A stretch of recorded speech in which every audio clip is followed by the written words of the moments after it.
Hey guys, working on a 2003 Ford Focus. Quick video on how to replace the rear shocks. First thing you're going to want to do is open up your trunk here. Now, of course, this is a sedan, so it's going to be a little bit different than a hatchback, but the hatchback is going to be kind of the same procedure. And then you'll want to pull out your carpet for your spare tire. Just lift that up, get that out of the way. And then you'll come into your trunk. And now we need to remove this carpet piece right here on the passenger side. That way we can access the top mount for the shock.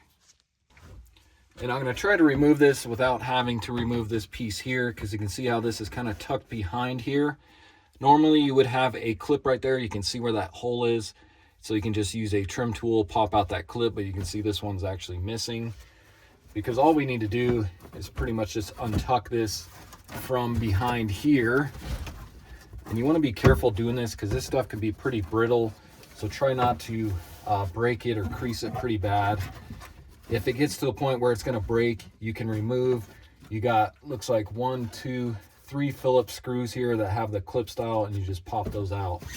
But I'm going to try to just scoot this forward in front of this plastic piece here. So if you can take your fingers, move this just to pry that out from behind there. Same with your top piece here.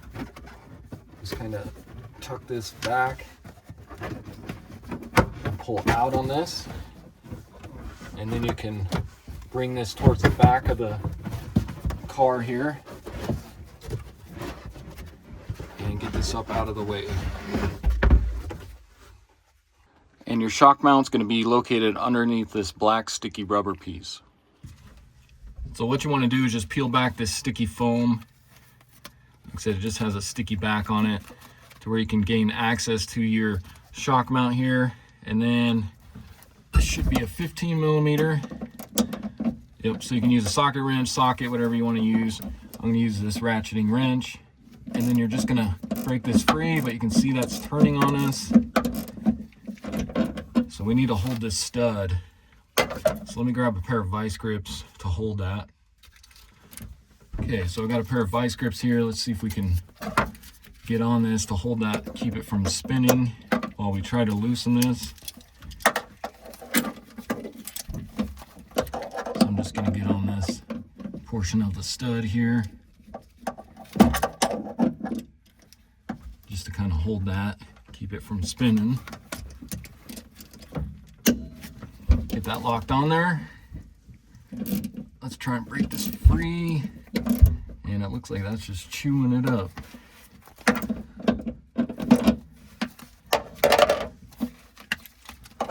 Try that again here.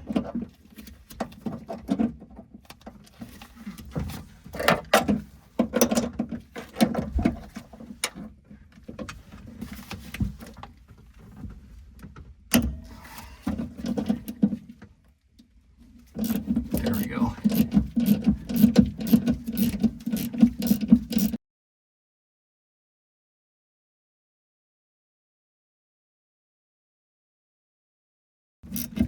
Once you get to the end there, you can pop these off here. And you can see that still wants to turn on me, so let me see if I can just, and it's kind of hard to do by just using my fingers, so since we won't be reusing the shock, let me grab a pair of needle nose vice grips. And I'm going to use a pair of needle nose vice grips here and just hold this stud from down below.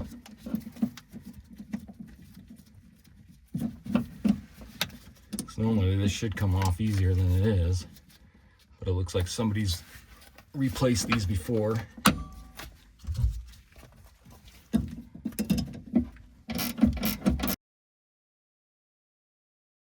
There we go.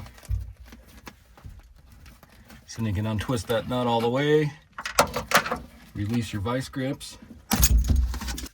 Sorry about that, camera fell over. Pull off this washer here and then your rubber piece. And now we're ready to go down below and we can drop this shock down. Next, we need to jack up the rear end in order to get the shock out of there. So I'm going to jack up here on the passenger rear side. I'm going to go on the pinch weld here. And then we'll also get our jack stand. And I like to use these pinch weld savers. You can get these on Amazon pretty cheap, but they are magnetic and they just kind of sit underneath the pinch weld there, and then you can jack up there. It just helps to prevent, you can see where somebody's jacked up here and they kind of bent the pinch weld here. So these come in really handy for that. So I'm gonna place my jack about right there. We'll jack this up and then we'll get our jack stand under here.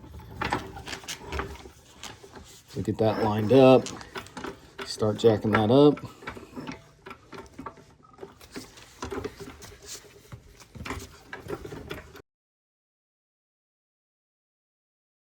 So I'm going to go right there, just enough to get your old shock out of there. I'm going to place a jack stand underneath the pinch weld about right there. I'll slowly lower this onto the jack stand. So just drop that on, and I'll tighten up my jack because I'm actually just going to leave my jack here as well, just for a little extra protection. Next, crawl underneath the back of the vehicle here. Locate your shock mounting bolt there. That's going to be a 15 millimeter. So let's break that free and pull that off of there.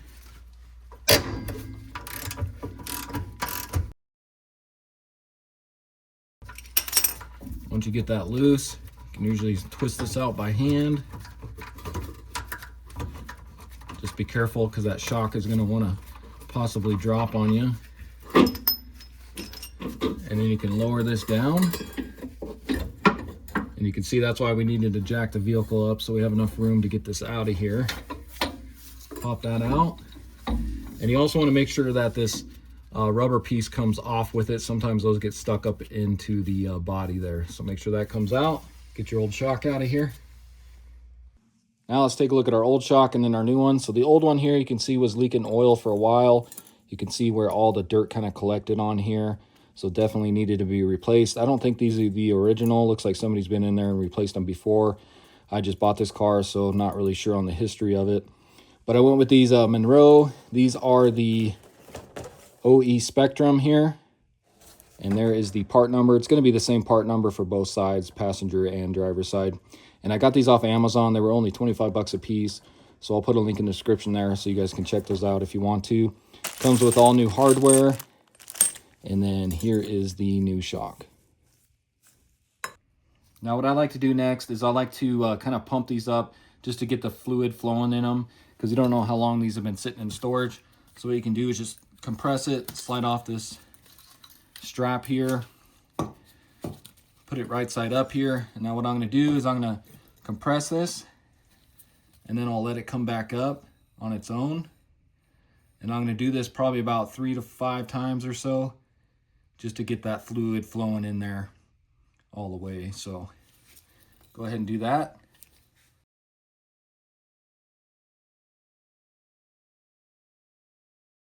Okay, so once you get that all pumped, you can take off this top piece here, open up your hardware bag. You're gonna have a couple washers, a nut, and then they're rubber pieces. So if you notice on these rubber pieces, you got a smaller diameter one, and then you got the larger one. So the smaller one's going to be the one that goes up into the body on the car. So you want to take one of these washers. You're going to put that like that, and then you're going to take the larger diameter portion of the rubber, stick that on there, and then we can stick this up in the car. So what you want to do is take your new shock. We're going to go right up through here. You may need to compress this new shock a little bit. So just kind of compress that by hand and then hurry and get it up through here. And it'll slowly work its way up there. And you want to try to locate that hole. You may have to kind of feel for it. Once you get in that hole, locate your bolt here. Just make sure you're up in that hole. If you have to, you may need to bring the shock up just a little bit, collapse it to get it through your bolt there. And then just kind of get this started by hand.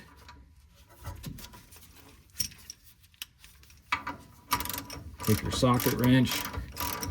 Let's just get this started.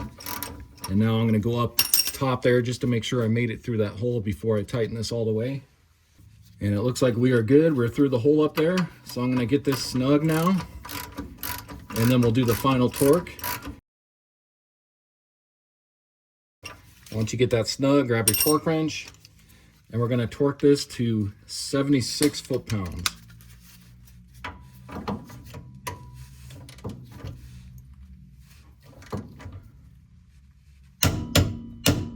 Right there.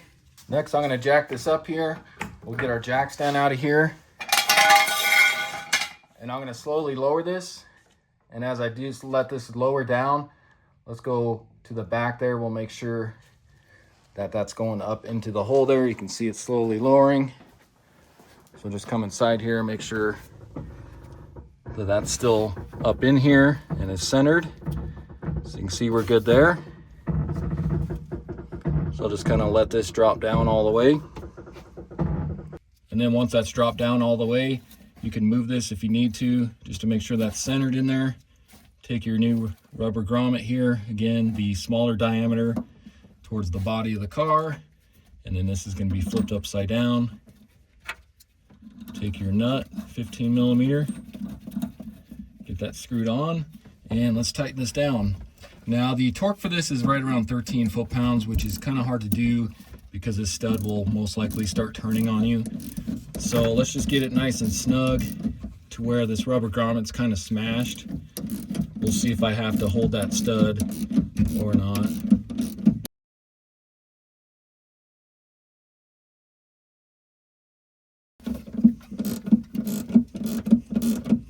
So you can see that stud starting to turn on me. So I'm going to take adjustable wrench this time, since that last one kind of snapped on me, but get this turned to where I can get my wrench on there. So adjustable wrench, about right there. And then I'm just going to go a little bit tighter, about 13 foot-pounds. I'm going to say is about right there, like that. And you can see about how much that is squished there, that rubber. So I'll call that good. And then you can take this piece, we'll put this back over it. I just kind of flipped it over to hold it there. But just get this kind of stuck back on how it was. Just kind of covers that for you. So then take your carpet piece, we'll get this put back into place. Get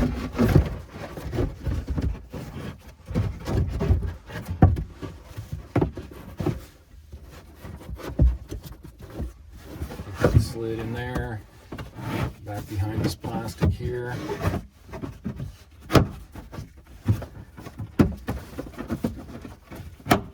Try and get that pop back behind that piece there. Like that. And now I did find a clip laying around here, so I'm going to stick that back into here where this should be. I think this one will work. Maybe not, I'll have to find a different one. Okay, so I ended up finding a clip for that. Now that the passenger side's all done, I'm going to hop over, get the driver's side all done really quick. I'm not going to record that because it's going to be the same exact process as the passenger side. I'll get that knocked out and then I'll come back. All right, guys, as you can see, I got the driver's side all done as well. And here's the old shock. It was pretty much like the passenger side there. You can see it was leaking too. You can see the oil buildup on it. So good thing we replaced this one as well. Now that we have both shocks replaced, we can get our carpet piece back into the trunk here. So get that set back in here. Now would be a good time to vacuum this out if you wanted to, and also check your pressure on your spare tire there. Just drop that down. Okay guys, so that's going to wrap up the video. Again, this was a 2003 Ford Focus. Went ahead and showed you how to replace both rear shocks. Pretty simple to do on these cars. Takes you maybe 30 minutes at the most to get it done. So hopefully this video helps you out. If it does, hit that subscribe button, check out my other videos, and I'll see you in the next one. Thanks for watching.